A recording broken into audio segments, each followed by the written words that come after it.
Good morning student. Class 11 का fourth lesson कर रही हूँ बेटा हम विदाई संभाषण, जिनके लेखक हैं बाल मुकुंद गुप्त। कल तक हमने किया था कि लॉर्ड कर्जन जो होते हैं वे किस प्रकार से भारतीय वासियों पर अत्याचार कर रहे होते हैं। वे उनके एक भी नहीं मानते, वे अपनी मर्जी के अनुसार कार्य करते हैं। वे जिनके साथ जैसा व्यवहार करना चाहते वैसा ही करते हैं। यदि प्रजा उन्हें कुछ करने के लिए कहती है तो वो उनकी कोई भी बात नहीं सुनते। इसके बाद है, यहाँ की प्रजा ने आपकी जिद्दी का फल ही यही देख लिया। उसने देख लिया कि आपकी जिस जिद ने देश की प्रजा को पीड़ित किया है, आपको भी उसने कम पीड़ा नहीं दी। ये यहाँ से लेकर के यहाँ तक हमारा गद्यांश है।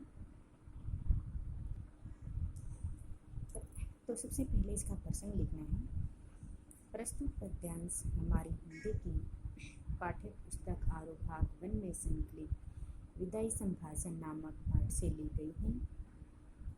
इनमें इनके लेखक बाल मुकुंद गुप्त थे। इन्होंने इन पंक्तियों में लेखक ने बताया कि जब लॉर्ड कर्जन दूसरी बार भारत में वायसराय बनकर आए थे और वहाँ उनके यहाँ पर किस प्रकार से अपने त्याग पत्र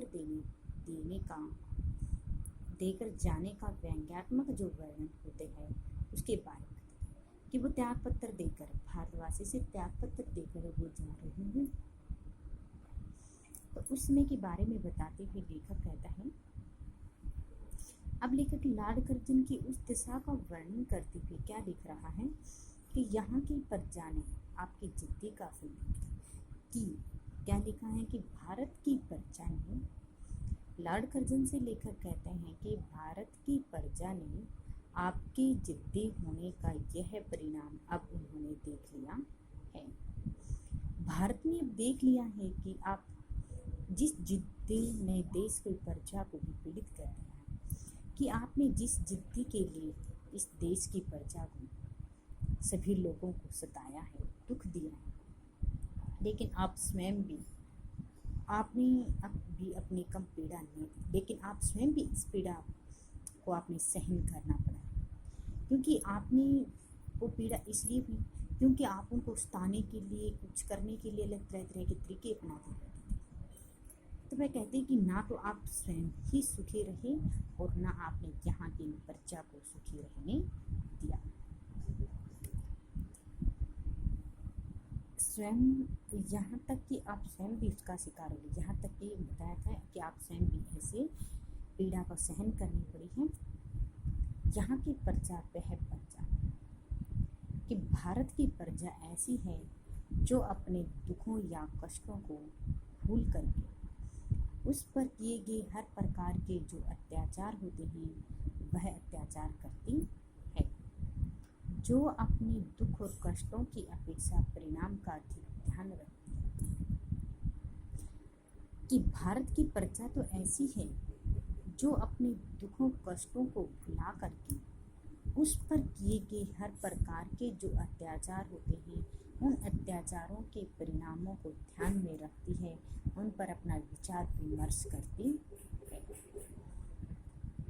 वह जानती है कि संसार में सब चीज़ों का अंत है, क्योंकि वह अपने अत्याचारों का परिणाम विचार विमर्श करती है, क्योंकि भारत की जनता को पता है कि प्रत्येक वस्तु का अंत होता है, कि इस संसार में जो चीज़ आई है, जिस चीज़ का जन्म हुआ है, जो प्राप्त हुए, एक न एक दिन उसका अंत होना आवश्यक है। तो उन लोगों ने तो जान लिया था कि आपने जितने आप अत्याचार उन पर करना चाहते हो आप करो, लेकिन एक दिन ऐसा समय भी आएगा आपका हमारे इस देश से अंत होगा और उस समय हम अपना सुखपूर्वक जीवन व्यतीत कर सकेंगे। दुख के दिन भी एक दिन बीत जाएंगे और बताया था दुख का जो समय होता है वो समाप्त हो जाएगा, दुख का समय भी एक दिन निकल जाएगा। इसी प्रकार से हम जो दुख दर्द सहन कर रहे हैं एक दिन ये समाप्त हो जाएंगे। इसी से सब दुखों को झेलकर पराधीनता सहकर भी वह जीती। यही कारण है कि भारत की जनता सब प्रकार के दुख दर्दों को सहन करके आपकी गुलामी करती जा रही थी। यह भारत की भूमि सदा के लिए आपको सम्मान। माय लॉर्ड, इस कृतज्ञता की भूमि की महिमा आपने कुछ नहीं समझी। फिर कहते कि माय लॉर्ड, यह भारत भूमि सदा के लिए एक सम्मान कर दिया है। आपने इस भूमि के महत्व को लेकिन आज तक नहीं समझा है, नहीं जाना है, पहचाना है। न यहाँ की दिन प्रजा की श्रद्धा भक्ति अपने साथ जा सके, इसका बड़ा दुख है। न ही यहाँ की दिन प्रजा की श्रद्धा भक्ति को आपने कभी पहचाना है और न आप पहचान सकेंगी, और न ही आपने इन भारतवासियों के दुख दर्दों को कभी देखा है, समझा है। यदि आप इनके दुख दर्दों को, इनके कर्तव्य को आप समझ पाते तो आज ये दिन ऐसा न आता। आप स्वयं भी सुखपूर्वक अपना जीवन व्यतीत करते और यहाँ की प्रजा को भी व्यतीत करने देते। इसके बाद में आपने इसका विशेष लिखना है कि इन पंक्तियों में लॉर्ड कर्जन के भारतवासियों पर किए गए अत्याचारों के बारे में बताया गया है। भाषा सहज सरल है, व्यंग्यात्मक है, अनुप्रास मानविक अंश आदि अलंकारों का भी इसमें प्रयोग किया गया है। अब इसके क्वेश्चन आंसर हैं। क्वेश्चन आंसर के जैसे लॉर्ड कर्जन की किस चिट्ठी में भारतीयों को पीड़ा दी?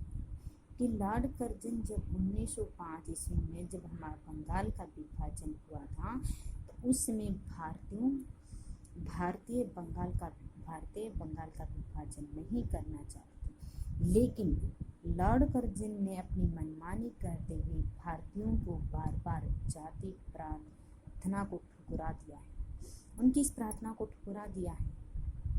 यद्यपि उस समय भारत के वापस इंग्लैंड में जाना भी तय हो गया था, लेकिन जाते जाते उसने बंगाल का विभाजन कर दिया, और इस बंगाल का विभाजन करने की जिद्दी भारतीयों को क्या करके बहुत पीड़ा दुख सहन करना पड़ा। लेखक ने भारतीयों की प्रशंसा किन शब्दों में की है कि भारत के लोग अपने शत्रु को भी प्रेम करते भी उसके प्रति सहानुभूतिता प्रकट करते हैं। कि भारत के जो लोग हैं, चाहे उनके जो शत्रु हैं, उनके जो दुश्मन होते हैं, वे उन शत्रुओं से दुश्मन से भी क्या करते हैं, प्रेम के प्रति अपनी सहानुभूति व्यक्त करते हैं। लॉर्ड कर्जन ने भी भारतीयों का खूब शोषण किया, लेकिन जब लॉर्ड कर्जन इस देश से भारत छोड़कर जा रहे थे तो जाते साथ इसमें उन भारतवासियों ने सुख की बजाय उसे दुख का अनुभव हुआ। उसमें उस विदाई के क्षण में भी तो क्या किया, उनको दुख हो रहा है कि लॉर्ड कर्जन जा रहे हैं, तो उन्होंने तो भारतवासियों ने अपने दुख दर्दों के बारे में ये सोच लिया था कि संसार में जिस चीज का जन्म हुआ एक न एक दिन उसका अंत भी अब से ही होगा, इसलिए वे उनकी गुलामियों को सहन करते जा रहे थे। कृतज्ञता की भूमि किसे कहा गया है? किसे कहा गया था? भारत को कहा गया था कृतज्ञता की भूमि। लेखक ने किस बात पर दुख व्यक्त किया? लेखक ने इस बात पर दुख व्यक्त किया है कि लॉर्ड कर्जन भारतवासियों पर अपना मनमाना शासन चलाती रही। अनेक प्रकार की दमनकारी नीतियों में भी वे भारतवासियों पर अत्याचार करते रहे, लेकिन भारतवासियों ने उनसे कुछ नहीं कहा, चुपचाप उनके दुख दर्दों को सहन करते रहे। यह लोगों की भलाई के विषय में उन्होंने कभी सोचा ही नहीं, और उनकी श्रद्धा और भक्ति को साथ लेकर भी ऐसा कुछ नहीं कहा जा सकता है। ये हमारे इसके डांस के क्वेश्चन आंसर थे। इस देश के शिक्षितों को तो देखने की आपकी आंखों को ताप नहीं है। अनपढ़ गूंगी प्रजा का नाम कभी कभी आपके मुंह से निकल जाया करता है। उसी अनपढ़ प्रजा में नर सुल्तान नाम के एक राजकुमार का गीत गाया जाता है। एक बार अपने विपत्ति में कई साल सुल्तान ने नवरगढ़ नाम के एक स्थान पर काटे। वह कहता है कि एक बार आप उस नवरगढ़ में सुल्तान का हर बार नाम क्यों जिक्र किया जाता है, तो उनके बारे में बताते हैं कि उनके बारे में लोग किस प्रकार से गीत गाते हैं, कितना उन लोगों का भला भी करना चाहता है। कि एक बार सुल्तान किसी कारणवश यहाँ पर आ गए थे, नवरगढ़ नाम के एक स्थान पर उन्होंने अपना समय व्यतीत किया था। वहाँ चौकीदारी से लेकर के उसे ऊंचे पद तक काम करना पड़ा था, यानी कि छोटे से पद से लेकर के एक बड़े पद पर वो पहुँच गए थे। किस प्रकार से उन्होंने काम करना पड़ा कि जिस दिन घोड़े पर सवार होकर वह उस नगर के विदा हुआ, कि जिस दिन सुल्तान भी वहाँ से अपने घोड़े पर सवार होकर नवरगढ़ से विदाई लेना चाहता है, नगर द्वार से बाहर आकर उस नगर को जिस रीति से अपने अभिवादन किया था वह सुनी। उसने आंखों में आंसू भरकर कहा, हे मेरे प्यारे नवरगढ़, मेरा प्रणाम स्वीकार कर। आज मैं तुमसे जुदा होता हूँ तो मेरा अन्नदाता है। अपने विपद के दिन मैंने तुझ में काटे हैं। तेरे रण का बदला मैं गरीब सिपाही नहीं दे सकता। वह कहता है कि जब जाते जाते समय वह अपने नवरगढ़ को प्रणाम इसलिए करता है कि जिस समय दुख दर्द विपदा का समय था उस समय आपने मेरा साथ दिया है, इसलिए मैं आपको अभिनंदन करता हूँ, प्रणाम करता हूँ। आप ही मेरा अन्नदाता हैं। अन्नदाता ने पालन पोषण सब कुछ आपके कारण ही हुआ है मेरा। यदि आप मेरा साथ न देते, आप मुझे शरण न देते तो मैं कहाँ भटकता। तो वह कहता है कि मैं गरीब जो सिपाही हूँ, मैं आपका ऋण कभी नहीं चुका सकता, मैं गरीब सिपाही नहीं दे सकता। भाई नवरगढ़, यदि मैंने जानबूझकर एक दिन भी अपनी सेवा में चूक की हो तो जहाँ की प्रजा की शुभ चिंता न की हो, यहाँ की स्त्रियों को माता और बहन की दृष्टि से न देखा हो तो मेरा प्रणाम न दे। तो वह जाते जाते सुल्तान जी क्या कह रहे कि हे नवरगढ़, यदि मैंने जानबूझकर किसी कारणवश आपकी सेवा में कोई कमी छोड़ दी हो, आपकी हर प्रजा की लोगों की किसी प्रकार की कोई चिंता न की हो, यहाँ की भाई स्त्रियाँ माताओं को मैंने माता और बहनों की दृष्टि से यदि मैं देखा हूँ तो हे मेरे प्यारे नवरगढ़, आप मेरा प्रणाम स्वीकार नहीं करें, नहीं तो प्रसन्न होकर एक बार मेरा प्रणाम ले और मुझे जाने की आज्ञा दे। तो वह कहते हैं कि इस यदि आपने मुझे चाहा है, मैंने ऐसा कोई कार्य नहीं किया तो हे प्यारे नवरगढ़, आप क्या करो, मेरा प्रणाम स्वीकार करो। माई लॉर्ड, जिस प्रजा में ऐसे ऐसे राजकुमार का गीत गाया जाता है उसके देश में क्या आप भी चलते समय कुछ संभाषण करेंगे। वह कहते हैं कि माई लॉर्ड से फिर लेखा कहता है कि देख ऐसे ऐसे सुल्तान जैसे राजकुमार की देखो, जिसको देखकर जाने के बाद सभी लोग रो रहे हैं। वो हमेशा हमेशा के लिए उसको अपने वहीं पर रखना चाहते थे। उनके गीत गाते हैं आज तक लोग। तो आपके देश में आप भी चलते चलते कुछ संभाषण करेंगे।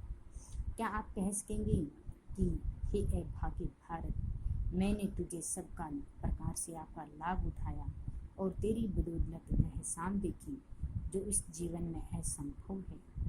तूने मेरा कुछ नहीं बिगाड़ा, पर मैंने तुम्हारे बिगाड़ने की कोई कसर नहीं छोड़ी। ये भी हमारा एक गद्यांश है जिसकी हम व्याख्या करेंगे और इसके क्वेश्चन आंसर भी आते हैं। तो इन पंक्तियों में भी उनके जो लेखक कौन थे, इनके लेखक विदाई संभाषण के लेखक थे। इनमें इनके लेखक जो बालमुकुंद गुप्त थे वे कहते हैं हे अभागे भारत।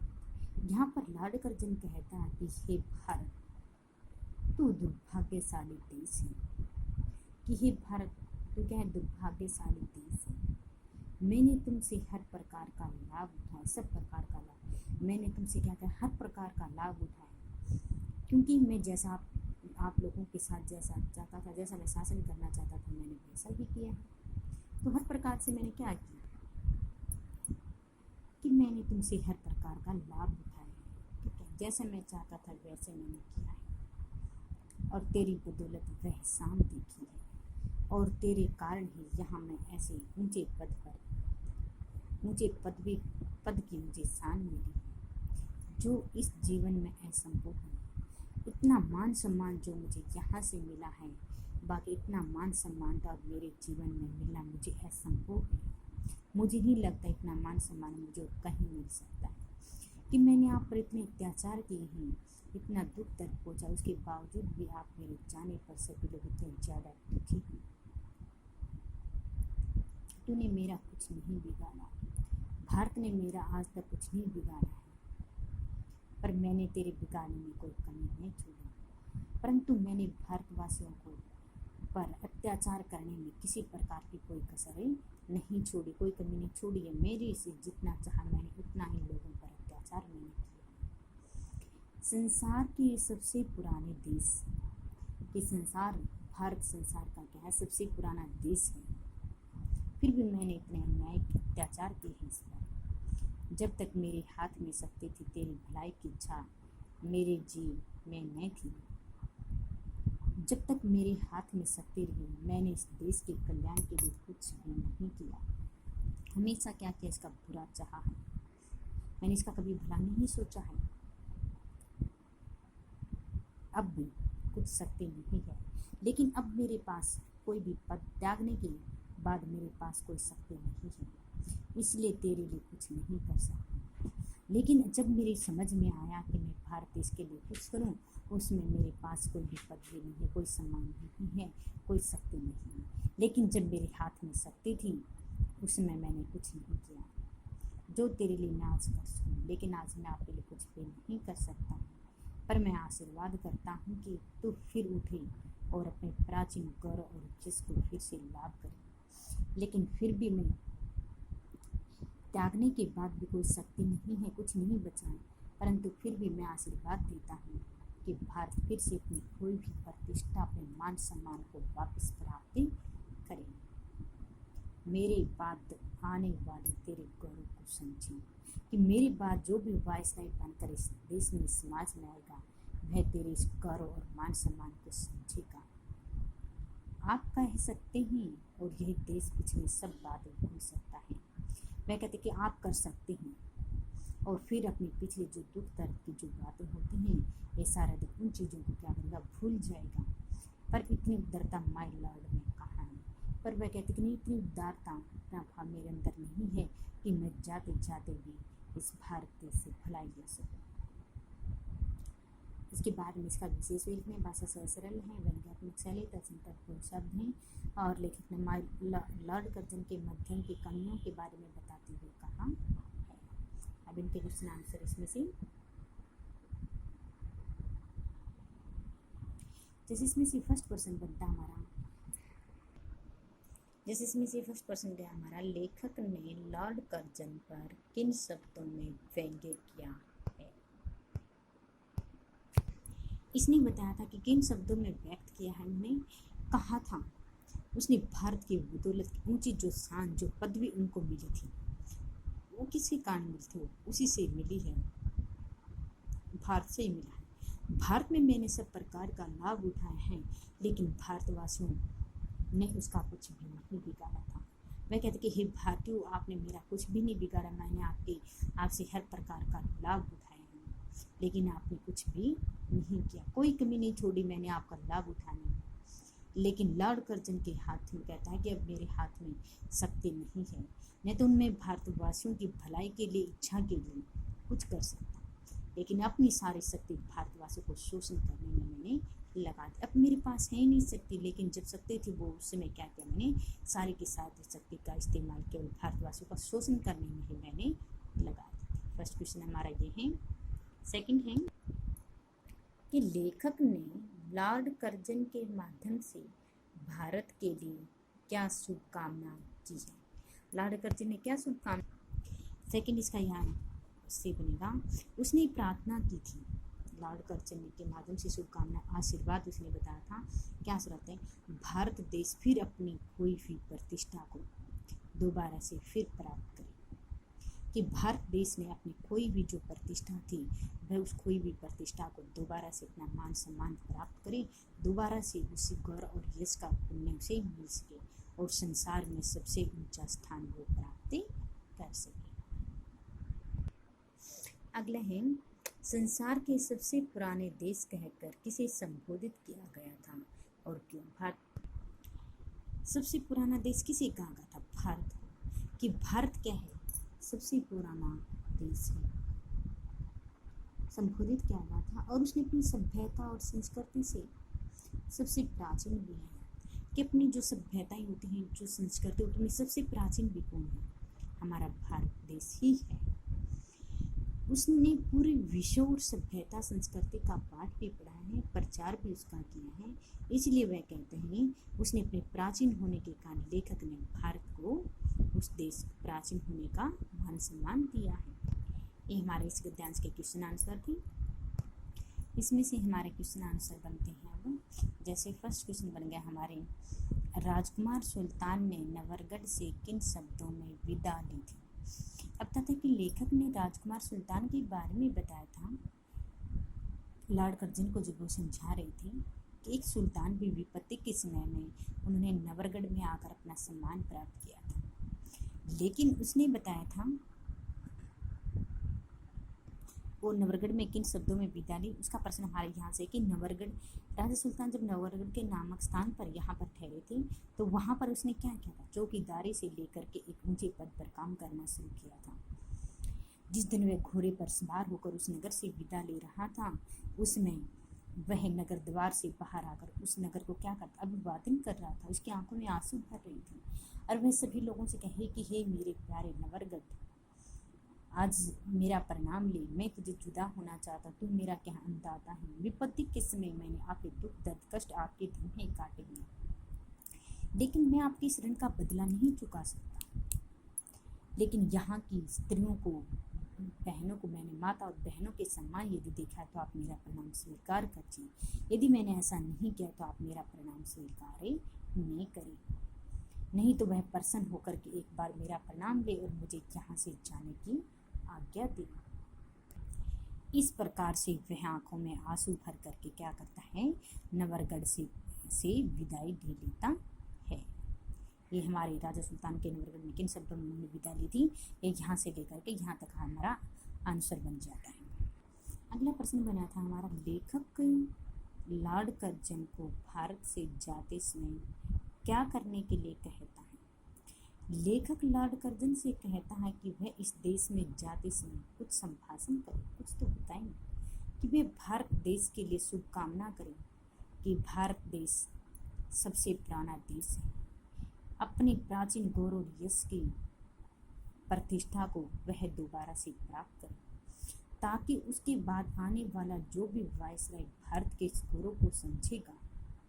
साथ ही लेखक यह भी कहता है कि लॉर्ड कर्जन ऐसा नहीं कर सकता क्योंकि वह उदारता की दृष्टि नहीं है, कि लॉर्ड कर्जन ने तो कभी भारत देश को अपना माना ही नहीं था। उन्हें तो बस भारत में आकर अपना शासन सुखपूर्वक अपना जीवन ना तो स्वयं ही व्यतीत किया और ना ही किसी को करने दिया। अगला है, नादिर शाह कौन था? पाठ के संदर्भ में उसका जिक्र कैसे है? कि नादिर शाह का जन्म 1688 ईस्वी में हुआ था और 1736 से लेकर के 1747 तक ईरान शाह रहा था। उसे तानाशाही का स्वरूप भी दे दिया गया था। इसे नेपोलियन ऑफ पेरिस के नाम से भी जाना जाता है। नादिर शाह ने अहमद शाह अब्दाली को पानीपत के तीसरे युद्ध में आक्रमण के लिए भेजा और नादिर शाह ने सन 1747 ईस्वी में अपनी करूरता और प्रसिद्धि बिखराई। दिल्ली में वह क्या करता था? कलेआम करता था। बड़े बूढ़ों को, बच्चों को वह क्या करता था? मौत के घाट उतार देता था जब वह अपनी जिद पर आता था। लेकिन हाफिज जहां ने तलवार गले में डालकर उसके कलेआम को रोकने के लिए प्रार्थना की थी, उसी सन उसने उस कलेआम को रोक दिया था। लेकिन नादिर शाह से जिद्दी कौन बताया गया कि उसने अपनी जिद को नहीं छोड़ा था। उसने बार बार भारतवासियों के गिड़गिड़ाने के बाद भी बंगाल का विभाजन करने की जिद नहीं छोड़ी थी। कि लॉर्ड कर्जन जब बंगाल विभाजन करने के लिए कहा तो उन्हें बार बार वह गिड़गिड़ाया था, प्रार्थना की, लेकिन फिर भी लॉर्ड कर्जन ने क्या किया? बंगाल का विभाजन कर दिया था। इसलिए सन 1905 ईस्वी में उसकी जिद के कारण ही बंगाल का विभाजन हो गया था। अगला है, लॉर्ड कर्जन की कौन सी इच्छा उलट प्रमाणित हुई और क्यों? लॉर्ड कर्जन की हार्दिक इच्छा थी कि वे भारतवर्ष में सुशासन का शासन कायम रखें। वे चाहता था कि भारत में एक ऐसा शासन कायम रखें जिसके कारण किसी को भी परेशानी का कोई भी सामना नहीं करना पड़े, किंतु कुछ ऐसी नीतियाँ बनाएगी जिसके कारण शासनकाल में भारत की जो जनता होती है वह की जनता ही उसके विरुद्ध खड़ी हो गई और वे उसके शासनकाल में कार्यों का विरोध करने लगे।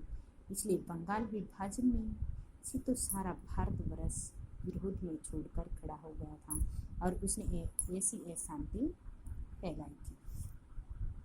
इसके कारण शासक भारतवर्षों के सभी लोगों की नींद भी हराम हो गई थी।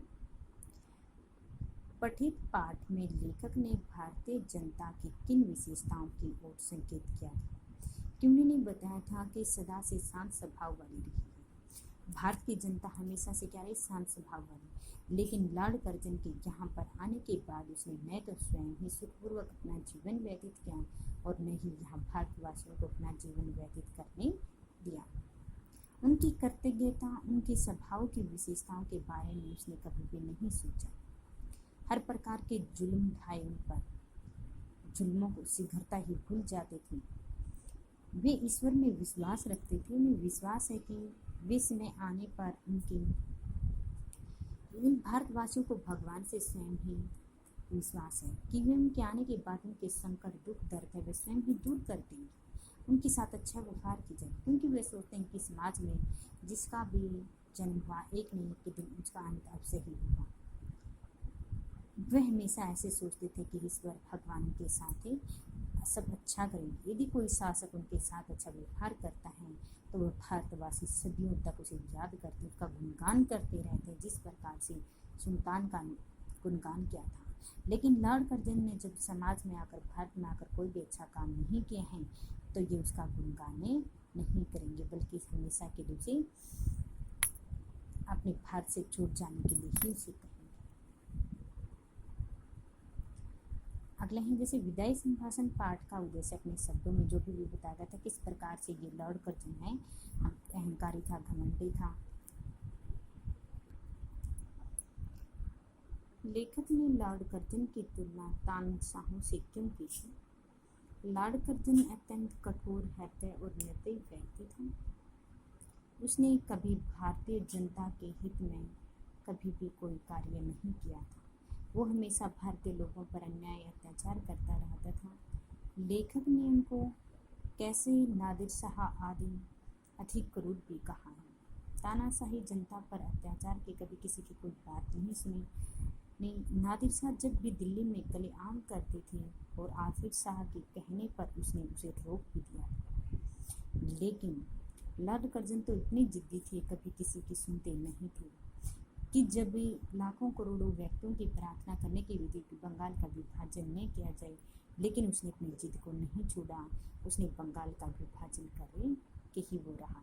इसलिए लेखक ने उसे तानाशाह कहा है। लॉर्ड कर्जन को किस कारण नीचा देखना पड़ा? जैसे कि हमारे ऑप्शन टाइप क्वेश्चन बनते हैं, जैसे आप इस देश से अलग होकर का क्या आशय, यहाँ से भगाए जाना।